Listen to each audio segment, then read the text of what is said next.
Former Eagles quarterback, led them to a Super Bowl, and former ESPN NFL analyst, Ron Jaworski joining us. Hi, Jaws. How are you today? Dan, it was a late night last night, but it was a good night. Did the Eagles deserve to get booed at the end of the first half? No, that was just, I think a big overreaction. I think it was a combination of, some questionable calls by the officials, the team not playing that well. But I thought it was an extraordinary evening. I got there about 5 o'clock last night. I was out in the parking lot with some of the fans, just kind of getting a feel for how the crowd was going to be. And, I mean, an hour before the kickoff, Dan, the place was packed. Every seat was taken. Certainly a great ceremony put on by Jeffrey Lurie and the Eagles in celebrating that Super Bowl victory. But I thought it was just an electric evening. I remember the last time we talked, and this was the Monday after the Eagles won the Super Bowl in Minneapolis, and it brought you to tears. Yeah, I mean, hey, when you wait as long as Eagle fans and former Eagle players waited to win a world championship, there certainly was an incredible feeling, an emotional feeling, and it was kind of just the way I felt. And I've always been kind of an emotional guy. I guess I was trained by Dick Vermeil in that regard. And we have a great passion for the game, and I have a great passion for the Eagles, the city of Philadelphia, and as you know, Dan, I love the game of football. So it kind of all came out on your show the day after the Eagles' victory. You can see Jaws on NFL Network doing segments called Film Sessions coming up this season. What will Film Sessions consist of? Dan, I'm a wonk in the film room. Since 1990, I retired. I've maintained an office at NFL Films. It's where I do all my tape study and breakdowns, and I try to drill down on the game rather than a lot of the superficial things that most people like to talk about. And this year I'm going to do what we call, film sessions, which are going to be film breakdowns and drill down on why plays work, why they don't work, why teams won, why they lost, really from an X's and O perspective. And I've kind of hung my hat on that throughout my career is doing the drill down football. All right. If you're going to be breaking down the Falcons' red zone offense, what do you think you're going to be seeing? And is it any different than what we saw last year with the Falcons? I mean, that game was a replay of the playoffs of a year ago. The Falcons, once again, with a chance to win the football game inside the red zone with a great receiver like Julio Jones. I just think you have to do things to get him in a position to make plays. When you put him in that inside slot receiver, and, I don't want to start knocking Steve Sarkisian, but when you've got it may sound that way, but when you've got a guy like Julio Jones, you've got to move him around. You've got to give him some other options to line up, and you put him inside, you're always going to get double teamed. Now, hey, when you put him to the outside, what's the number one thing they do? They throw that back shoulder fade to him. Yeah. And, it's been successful at times, but against the Eagles, they just seem to have it pat. But, and just in a quick review of that game, I thought the Eagles' defensive line really got Matt Ryan off his spot and got him rattled early. And Matt's a lot better than he played last night, but give credit to that Eagles defense. What about Nick Foles? What do you expect to see from him while he fills in for Carson Wentz? Nick, like every quarterback in this league, loves to have that security blanket. His security blanket when he played for explosive plays was Alshon Jeffrey. He is out and will be out probably for a couple more weeks. And you could just see the deep passing game was not there. They were getting nothing down the field. It was a dink and dunk, short passing game. And with Alshon Jeffrey, I know Nick loves to, chuck it down the field a few times and, stretch that defense, but he didn't get the opportunity to do that. And Nick never got in his comfort zone either. The Eagles didn't run the ball as effective as you need to, although their yards per carry may look good.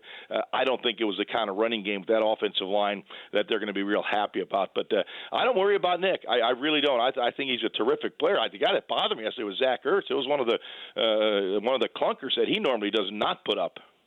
We're talking to Ron Jaworski, and you can see Jaws NFL Films as he's going to have a segment called Film Sessions this year, breaking down game footage. Also, I'm wondering about this. Does Carson Wentz's return depend on what their record is going to be or how Foles is playing, or is it just when Carson Wentz is healthy, he's coming back? I would think your last response would be correct. When he's healthy, he'll be back. There's no sense to rush him back. He is going to be the Eagles quarterback for the next decade. What does a game or two mean? You have a very capable backup quarterback, Nick Foles, a Super Bowl MVP. Everyone knows what he is capable of doing. There's no need to rush Carson Wentz back when he's healthy. The medical staff, I believe, will alert the ownership and Howie Roseman and say, hey, he's ready to go. They'll go to Doug and say, Doug, we got clearance. Let's put him on the field. There's no need to rush him back. Yeah, it feels like there is this rush that, he's not going to be ready for the opener. Now he may miss a couple of games. And I'm thinking, man, I hope he misses a couple more games, that he does take extra time for this. If you're looking big picture, then be cautious here. That's why you kept Nick Foles, because you didn't think Carson Wentz was going to be ready. Absolutely right. I mean, the Cleveland Browns dangled the 33rd pick in this past year's draft in front of the Eagles to try to get Nick Foles, and they made an astute decision of saying, hey, we don't know the long-term availability of Carson Wentz. Let's keep Nick around so we do have that security blanket. And, I think it was the right decision. And Carson understands this as well. And they have a great locker room. They have a strong relationship. When I'm talking about Carson Wentz and Nick Foles, they play for each other. They respect each other. It's a very healthy relationship. And trust me, Dan, and you know this as well, you've covered this game for a long time, it's not always that way. So it's a healthy relationship in Philadelphia. How would you react if you're a teammate of Le'Veon Bell with this holdout?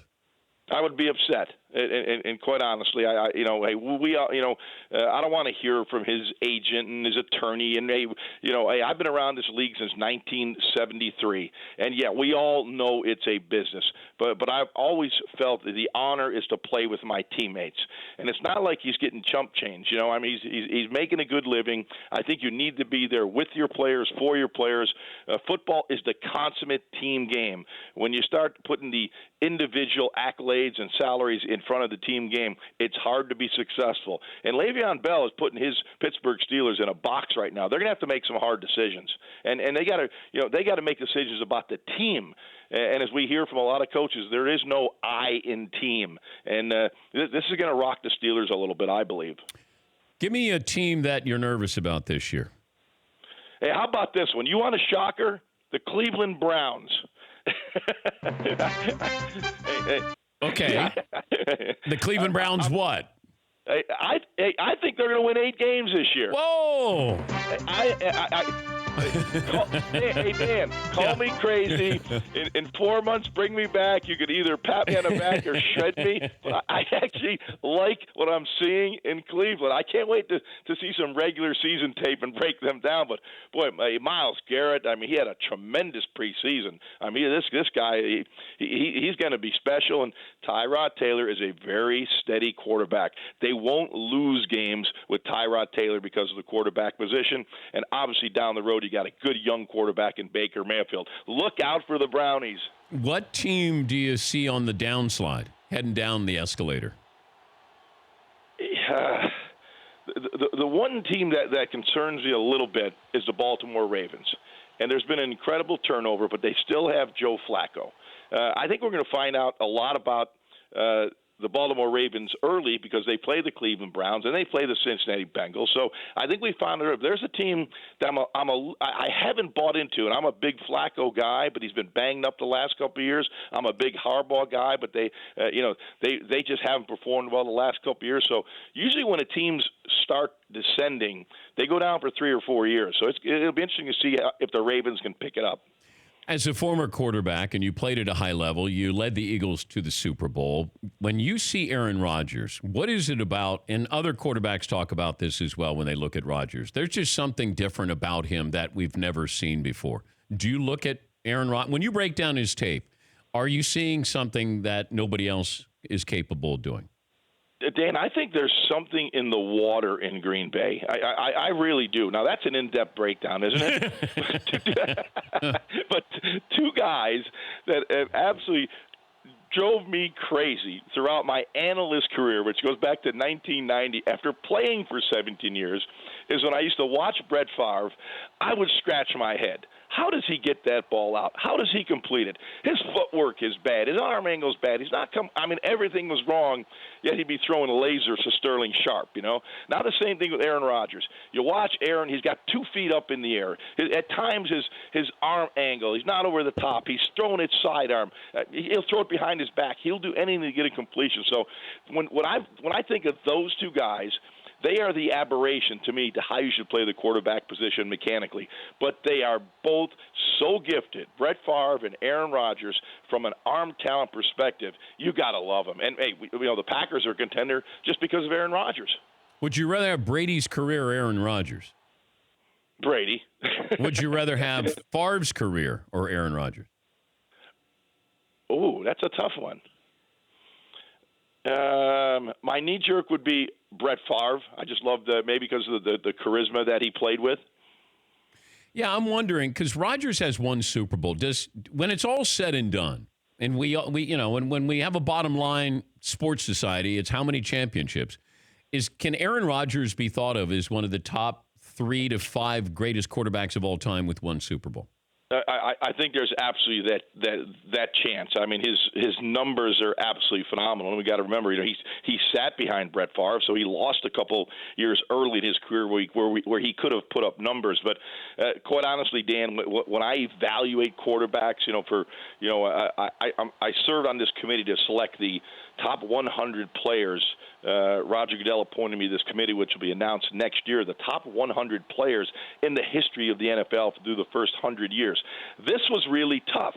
But when I looked at the quarterback position and evaluated, there are a lot of great numbers guys. I believe the quarterback position is more than just numbers. I think it's about winning. I think it's about leadership. I think it's about championships. And I put that very high into my criteria for evaluating quarterbacks. Okay, your number 1 quarterback of all time is? Tom Brady. Number 2? Joe Montana. Number 3? Johnny Unitas. Number 4? I can't keep giving you my list. This has to be a secret. I'm only asking for 5.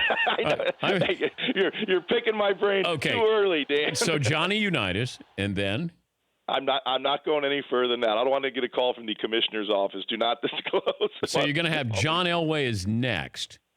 No, no answer, Dan. You're too good at this. But the key after that's what I want to know. What quarterback? Okay. Hey, Dan, this is here. Sorry to interrupt you. Okay. This is going to be a great argument when this comes out, because the first thing we go to is the modern day quarterbacks, because that's what we all see. That's what we all talk about. That's what we envision. It's amazing when you look back at the Sammy Baws, the Sid Luckmans, what these guys did in their era. Bill Belichick actually had NFL Films dig down and pull out some tape of these guys because he was on the committee to select the top 100 players.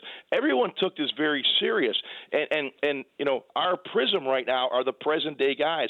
There were some incredible players that did incredible things, in the 40s and the 50s and the 60s, and it's hard to evaluate them. But I don't want to disrespect those guys by just throwing out all the guys that we are familiar with. Well, if you just did generational and then you said the best quarterback of an era, that might be interesting. And then, and again, we did have that discussion, and it was a very some of them were very heated at times, which is great because we all took it very, very serious to select the top 100 players in the first 100 years of the NFL. It's going to be just a magnificent group of players. Okay, you have an office at NFL Films, and I keep wondering why we don't go back through the archives and count up all the sacks that happened.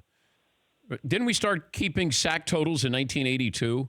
Yeah, that is correct. Okay, but why aren't we going back to find out what the fearsome foursome or purple people eaters or, whatever it might be, how many sacks did Deacon Jones really have, Jaws? And oh my God, yes, yeah. But we have the footage, right? They didn't, that was the brilliance of NFL Films. And they do. I mean, you go into the archives, the vault at NFL Films. They have every game. I think actually going back to the first collegiate game ever played in 1869, it is there. Now, when I go to my office on Monday, I'm going to go see Ross Ketover, who now runs NFL Films. Say, Ross, we need to do something about this. This is a Dan Patrick recommendation. Yes. And I would not be surprised somewhere along the way someone has done that with a Lawrence Taylor, with a Deacon Jones, with a Claude Humphrey. Those guys that didn't get credit for maybe some sacks before they began to record them. I'll get a 6-pack of beer and come down there and watch film with you, Jaws. Or, well, maybe a 12-pack. A 6-pack? You're getting light on me. Hey, good to talk to you, Jaws, and good luck with NFL Network. You got it. Anytime you need me, let me know. Thank you, Dan. Jaws. Ron Jaworski, NFL Network, and the segment's called Film Sessions. When he came on, and I don't know if we booked him after the Eagles won or we thought about booking him prior to the Eagles beating the Patriots. But when Jaws came on, and it was early in the morning, he might have been our first guest, and he was just, you could see where he was just starting to tear up, that it meant that much to him, that he went to a Super Bowl, they lost to the Raiders, and Jaws he's Philadelphia, and he just started tearing up. For more Dan Patrick Show, tune to Audience Channel 239 on DirecTV or download the Dan Patrick Show app.